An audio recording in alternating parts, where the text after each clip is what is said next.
you all are well. Thank you for joining today's video. Today I'm going to talk about baby's poo and also the rotavirus infection. And also I will talk about how you all can protect your baby from this rotavirus infection as well. And I decided to make this video because many parents ask me about this rotavirus infection and also how to protect the baby from this infection as well. So today I'm very happy to have a special guest with me, Jean, who also has many questions about this rotavirus. Hi, welcome Jean. How are you? Hi, I'm good. What about you? How are you? I'm good. Suppose we should have this video shooting in the studio, but pandemic, no choice. But luckily we have this technology to connect us online. All right? This is actually a very new experience for me to have a shooting via Zoom. It's so new. It's my first time doing it. So I'm very me too. excited. Yeah. In fact, during pandemic last year, when I started to do some live, I think it's good as well. It's a good transform for me, which our education and the knowledge can actually reach out nationwide. Not only the area that my clinic, around my clinic, yes. Yeah, I'm one of your followers at Facebook too. I always watch your videos and all. Oh, okay. Thank you. Okay. It's very, you always share a lot of useful information. So I really have a lot of questions today about baby's poo. Okay, go ahead. Ask me more questions about this poo. In fact, I also have a lot of questions from my parents that ask me about the poo. Their parents really bring in the poo for me to see, to analyze, or they even snap the photo to show the photo in front of me. Doctor, look, is this poo normal or not? Yeah. Yes, I'm one of it. I'm definitely one of it. I always do this because we are so helpless. We don't know what to do because baby poo changes, according to their food and all. That's why I really can't wait to learn a lot from you today. Yeah, I think the parents should know what is a normal poo. Yeah, then from there only we know what is the bad poo. So some parents also over concerned about the poo's color as well. That's why I always tell the parents you must look the baby as a one whole picture. Okay, just don't focus at something minor thing, right? Then you really think the child really in trouble. If the child really in pain, in trouble, they will communicate with you by crying. If the child is really smile at you, little bit of that is okay. Don't worry. Yeah. Yeah. So I want to ask you, Bashin, about baby's poo. So for as new parents, what do we expect? What can we expect with baby's good poo? Let's talk about good poo first. Okay. First of all, I think parents should know how does the poo changes over time. When the baby is born, right, you see the baby's poo out feel bowel motion in the dark green color poo. That one we call meconium. Then after that, it will start slowly change to yellow soft poo. Okay, if the child fully breastfed, you can see the poo very soft, not much of smell. If the child given cow's milk, the poo also a bit yellow, but darker yellow and a bit smelly, a bit firmer. Okay, but come to age of 6 months, when the mother start to introduce solid food to the baby, then you can see the stool become really dark brown, harder, even sometimes like adult. And during that time, you should urge parent to really have to give a lot of fiber, because during that episode, right, when the solid food start to introduce to the babies, they always tend to constipation. Okay. But talking about breastfeeding, Jean, I would like to also take this opportunity to urge all the parents, to give the breastfeeding exclusively for the first 6 months. Okay. The wallet, the hubby's wallet will be very happy. You save a lot of money, not only to say the breastfeeding is free, but the breastfeeding itself protect your child from a lot of diseases. Okay, because it can mold, it can make the gut environment very suitable for the good bacteria we call probiotic to stay on. We call the gut microbiota. And this is very in thing nowadays. A lot in research paper on this gut microbiota. So you can see the child being breastfed for first 6 months, right? The child hardly get this gut infection, highly get the upper airway infection, and also it prevents from the child getting a lot of allergic diseases like asthma, eczema. And moreover, when they come to adulthood, for those child being breastfed before, they has less chance to develop the diabetes and also the obesity. I see, I see. Yeah, yeah. So now I know about good poo already. And I always tell my husband, my mood of the day depends on my baby's poo. If my baby's poo is like so nice, so normal, I'll be so happy. But talk about bad poo, I will always so concerned about it because I don't know how to determine like what is bad poo. Is it like runny stool? It's considered bad poo, or is slightly green color is considered bad poo. So can you tell me more about bad poo? All right. Talking about the bad poo, I will divide to two types. Okay. First is a hard stool that we call constipation. The child have a difficulty to strain out the stool. In fact, pediatrician use a stool chart. There's one Bristol stool chart to classify types of the stool.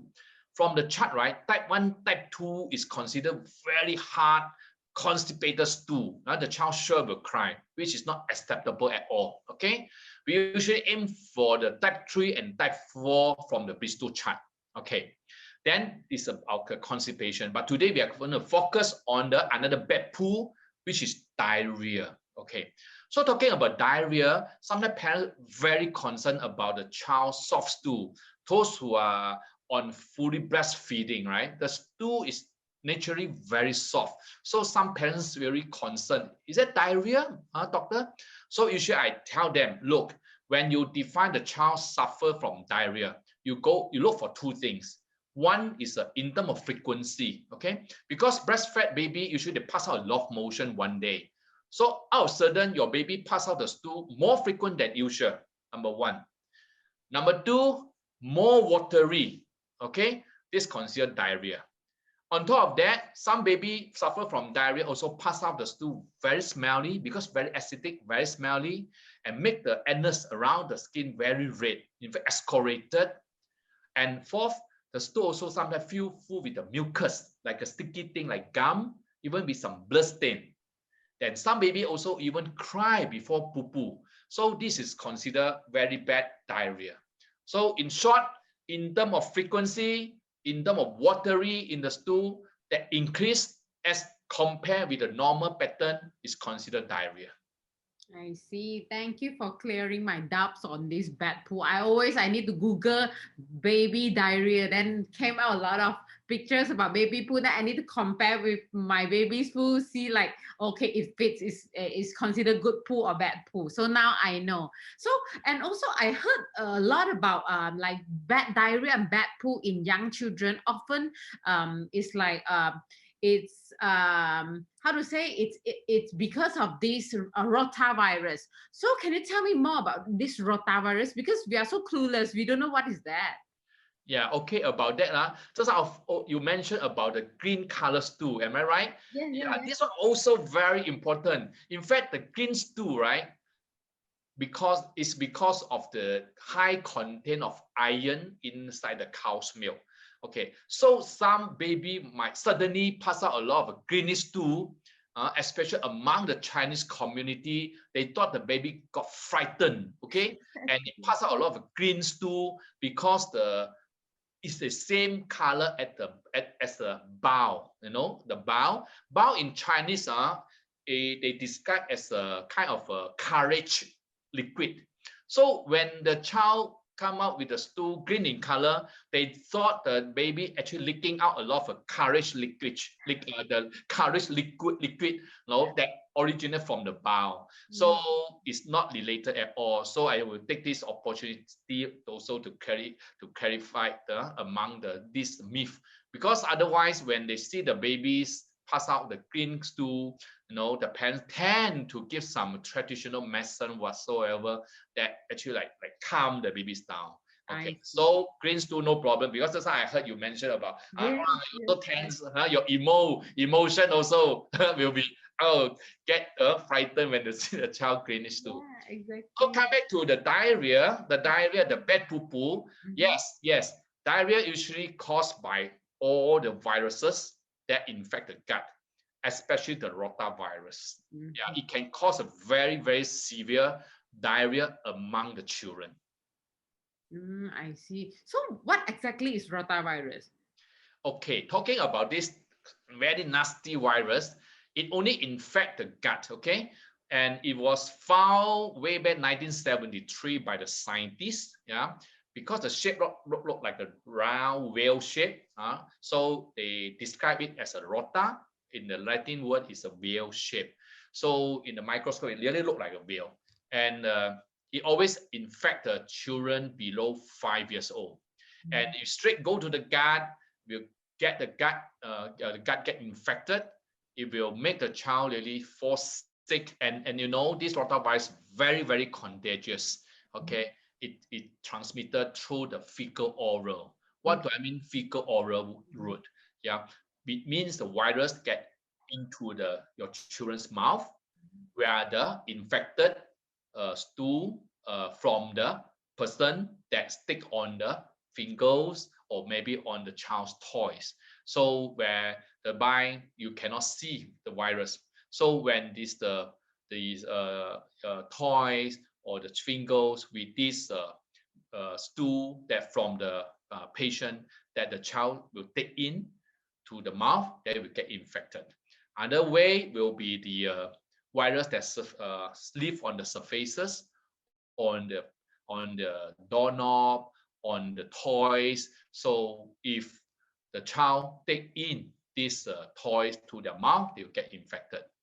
Thirdly, the child drink or eat the contaminated food or drink, they'll get infected as well. And very highly contagious. That's why you can see when there's a case of rotavirus in the household or in the child care, the whole family members or the whole child care center children will get infected. They always have the outbreak in this setting. Okay, Dr. Chin, so from what you have said, like the whole household might be infected with the rotavirus too. So is it true that adult can be carrier too? Yeah, that's true. Yeah, because adult can be asymptomatic, but most of the time, you know, adult already have this antibody towards this rotavirus.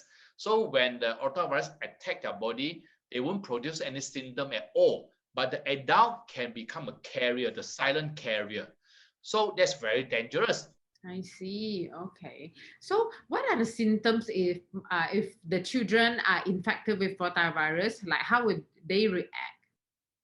Okay, first, you know, this rotavirus straight attack to the gut. That's why the symptom basically that happen in the gut. So, which I mentioned just now, they will have a fever, they will have a severe vomiting, there's severe diarrhea, and also because of tummy pain, the child will cry, cranky, and also not comfortable, and it becomes sleepless. And this severe diarrhea and vomiting might lead to dehydration. And I think here also I would like to emphasize the parents how to identify the child in dehydration, because the dehydration, if you don't give immediate attention and treatment, this severe dehydration will lead to death. Okay, so first, dehydration, symptom of dehydration, parent must look for, right? First, inactive, the child not active.